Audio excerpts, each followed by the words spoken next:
Welcome back to the St. John Speed Shop, fellow modelers. ICM's 35th scale Mercedes staff car is finished. And as I suspected, all the F-bombs and the bad words and the aggravation and frustration with this build has evaporated. I am quite pleased with the results of this kit. It was tough getting that paint job done because of the build sequence, but that's all forgotten. This thing came out pretty nice looking. Overall parts fit was excellent. The only consistent problem I had with fit was the glass. I trimmed the windshield parts a bit, and I couldn't quite get them to fit the way they're supposed to, but they're not too bad looking. The headlight lenses were fine. The lenses for the driving lights mounted on the bumper were not such a great fit. One of them popped out, disappeared, no idea where it is.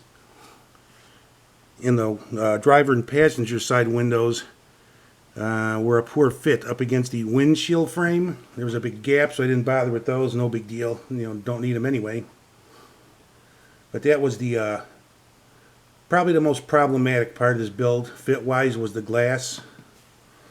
Then there were the fenders meeting up at the trunk and the body mentioned in prior vids, and that's it. Other than that, great fit.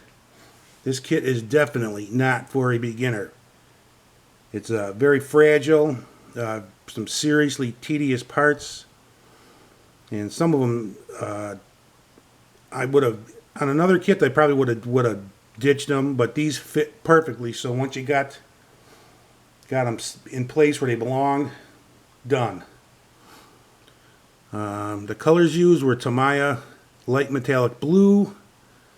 The lighter shade was Tamiya light blue. I went with flat black for the drop top, because after a little bit of consideration, I'm like, that'll balance out the color, the black color of the running boards and the wheels. And I think that came out fine. I'm happy with that. The interior was sprayed Tamiya red brown.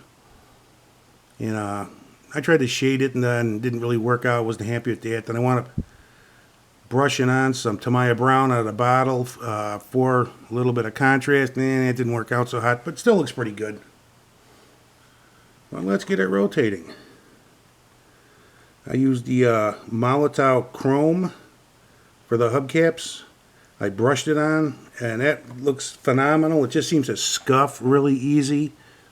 I did not clear coat that because I found that clear coating that stuff dulls it a bit.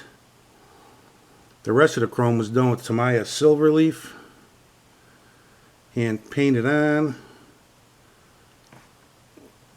A few decals for this kit that I used were excellent. Great, they fit nice, just where they should. Came off the backing after only a few seconds. Phenomenal kit. I mean the parts fit's excellent. Those handles in the trunk were a real pain to put on, but once you got them in place, they were good because they fit. Everything fit. Same for the door handles. Real hard to hang on to, but because they fit right where they're supposed to, wasn't a problem once you got them in place. The brackets for the top, same thing. That's two pieces, fit in place. A little bit of super glue. Had to touch up a little bit of the black paint. The spare tires fit right into the fender. I used some clear cement at the bottom to keep them in place. If you got this kit, you can install this mounting bracket for the tire first, because you can get the tire in there under it. But this thing came out sweet. I mean, what a beautiful car. Who wouldn't want one of these? Absolutely beautiful. Wouldn't mind seeing one of these in person. I'm hoping the contrast between the two different shades of blue comes out. Doesn't look so hot in the camera. I almost would think it's not a two-tone, but most definitely is. Let's get a shot of the interior. They give you a couple of 35th scale period magazines to throw in there, and that's a nice little touch. I mean, this really came out nice. I would, as much of a pain in the ass it was at times, I would definitely build this kit again. I like the German gray style. That would simplify things greatly. Engine compartment came out nice.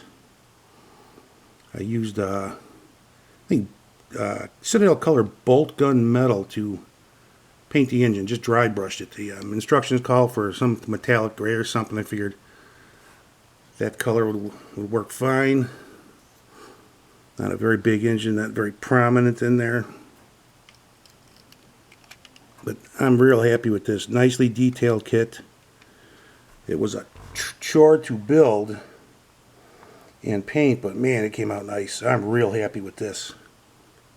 They got these, ICM makes these big 4-ton armored road cruisers that were used to transport the German High Command in World War II, and they are awesome looking. I can't wait to get my hands on one of those.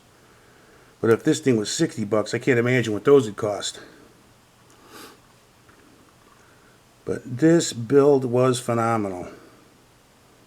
Or turned out phenomenal, let's say. Absolutely, thoroughly pleased with these results. That's just a beautiful car. Man, stuff like this makes me hate new cars even more. Well, thank you guys for tagging along. I think I covered everything I wanted to in this video. I would definitely recommend this kit. It's a satisfying build, but not for a beginner. If you're just getting into the hobby, forget it. It's expensive, fragile, tedious. Practice on something that'll take a little bit more abuse, that's a little bit cheaper. With that, I am out of here. Don't know what I'm going to be building next, automotive-wise, but it'll be something cool. With that, have a good one. Adios.